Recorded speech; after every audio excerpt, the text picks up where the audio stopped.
میرا نام انور آرائی ہے۔ ہم لوگ گاؤں میں رہتے تھے۔ ہماری اپنی کوئی زمین نہیں تھی۔ یوں تو گاؤں کے لوگوں کے گھر اپنے ہوتے ہیں، لیکن ہمارا گھر بھی اپنا نہیں تھا۔ ہم کسی کے گھر میں رہتے تھے۔ بہت برے حالات تھے۔ میری بیوی دہاڑی پر جایا کرتی، کپاس توڑنے کے لیے اور کبھی گندم کی فصل کاٹنے کے لیے۔ بہت ہی محنت کا کام تھا۔ ایک دن کام سے آ کر مجھے کہنے لگی کہ حویلی میں میری نوکری لگ گئی ہے۔ چودھری کی بڑی بیوی کے ساتھ انہوں نے مجھے اپنی خاص نوکرانی رکھ لیا ہے۔ میں اس بات پر بہت خوش ہوا کیونکہ یہ کام محنت کے کام سے تو بہتر تھا۔ ہمارے گاؤں کا چودھری بڑا ہی شوقین مزاج آدمی تھا۔ اس کی 4 بیویاں تھیں۔ اگر اس کی ایک خاص بیوی کی نوکرانی میری بیوی بن جاتی تو اس سے اچھی اور کیا بات ہو سکتی تھی۔ میری بیوی کو زیادہ کام بھی نہیں کرنا پڑتا کیونکہ اس کا کام صرف چودھری کی بیوی کے ساتھ رہنا ہی تھا۔ یہ خبر تو ہمیں بے حد اچھی ثابت ہوئی تھی۔ میں نے اپنی بیوی کو کہا کہ بالکل بھی نہ سوچو اور اس کام کے لیے ہاں کر دو۔ وہ اس کام پر جانے لگی۔ پہلے ہی دن چودھری کی بیوی نے میری بیوی کو اپنے کچھ پرانے کپڑے بھی دیے اور گھر کا کچھ سامان بھی، 1 مہینے کی تنخواہ بھی دے دی۔ ہمارے گھر کے حالات اچھائی کی طرف جا رہے تھے۔ میں بھی بہت خوش اور مطمئن ہو گیا۔ میں نے کہا چلو اچھی بات ہے، لیکن کچھ دن گزرے تھے کہ بیوی نے کہا مجھے کپاس کی کٹائی پر جانا ہے۔ میں نے کہا کہ پاگل، اچھی بھلی نوکری ہے، اب کپاس کی کٹائی پر جا کر کیا کرو گی؟ کون سا اچھا کام ہے وہ؟ دھوپ اور گرمی میں انسان کام کرتے کرتے خوار ہو جاتا ہے۔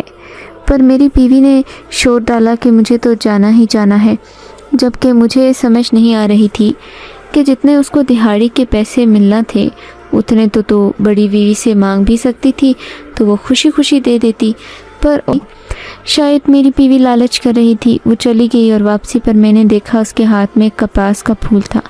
میں نے کہا یہ کیا؟ کہنے لگی بس مجھے پیارا لگا تو میں لے آئی، جبکہ وہ بالکل بھی پیارا نہیں تھا۔ کپاس کا پھول تو جب کھل جائے اس کے بعد اس میں کیا خوبصورتی رہ جاتی ہے، اس کے اندر تو روئی بھری جاتی ہے، بلکہ اس کو پھول نہیں سیتا کہا جاتا ہے۔ رات کو میں نے وہ کپاس کا پھول اپنے دوپٹے کے پلو کے ساتھ باندھ لیا اور خوشی خوشی سو گئی۔ میں نے کہا آج تجھے کس بات کی خوشی ہے؟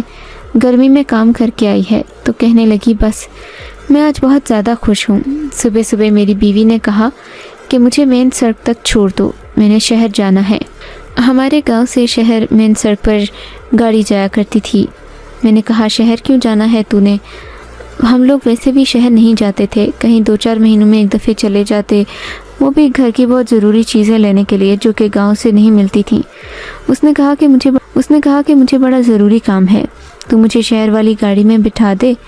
میں نے کہا میں بھی تیرے ساتھ چلتا ہوں۔ کہنے لگی نہیں، تو میرے ساتھ نہ آ، میں خود ہی چلی جاؤں گی۔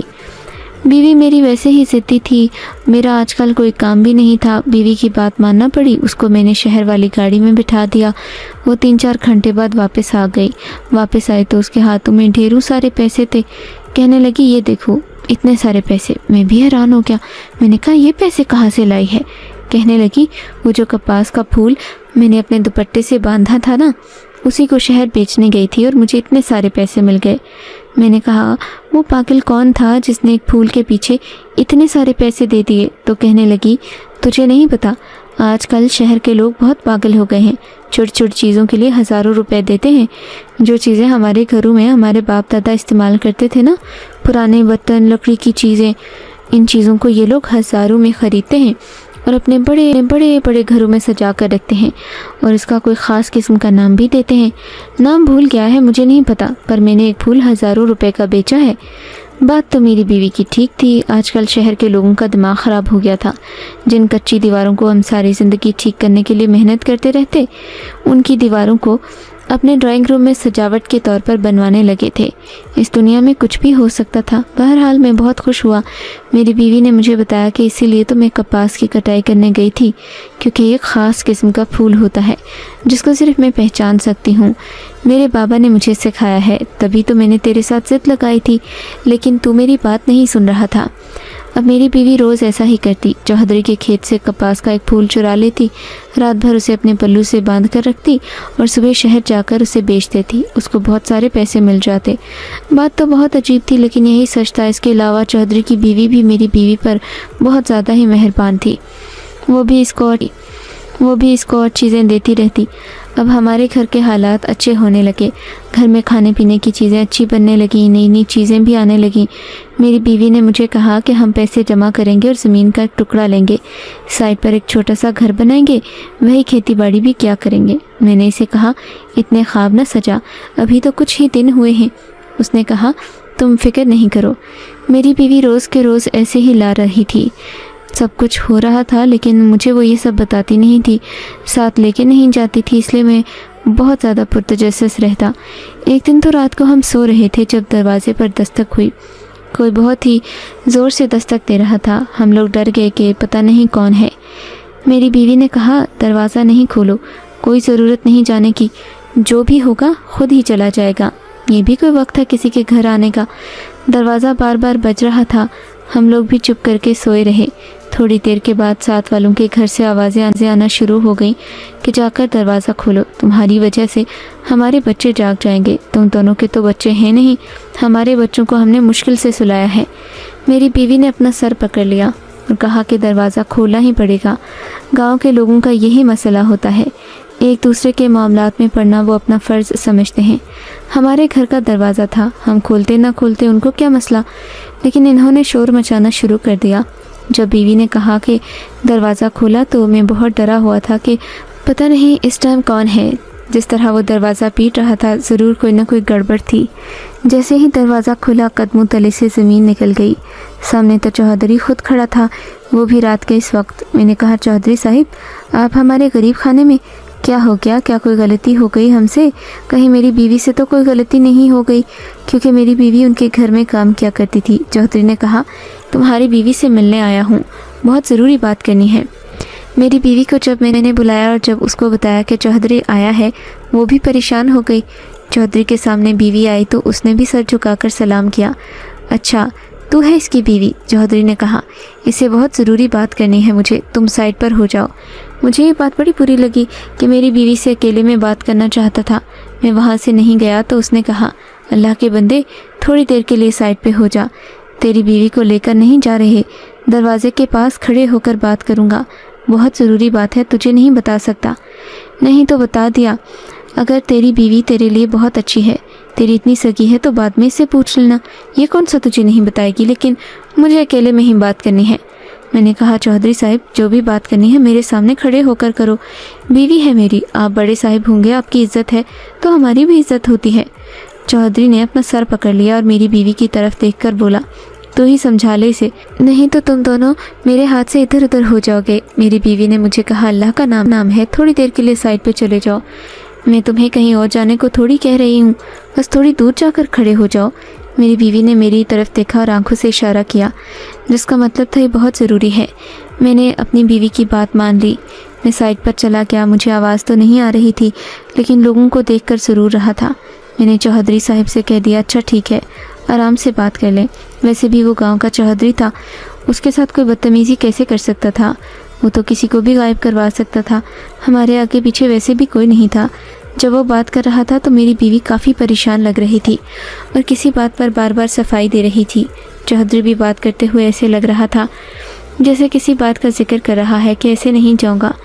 بیوی نے اپنے پلو سے پھول نکال کر چودھری کو دے دیا۔ چودھری کو پھول ملا تو جیسے اس کو سکون آ گیا، شاید وہ یہی لینے کے لیے آیا تھا۔ اس کے بعد وہاں سے جانے لگا اور جانے سے پہلے میری بیوی کے ہاتھ پر پیسے رکھ دیے۔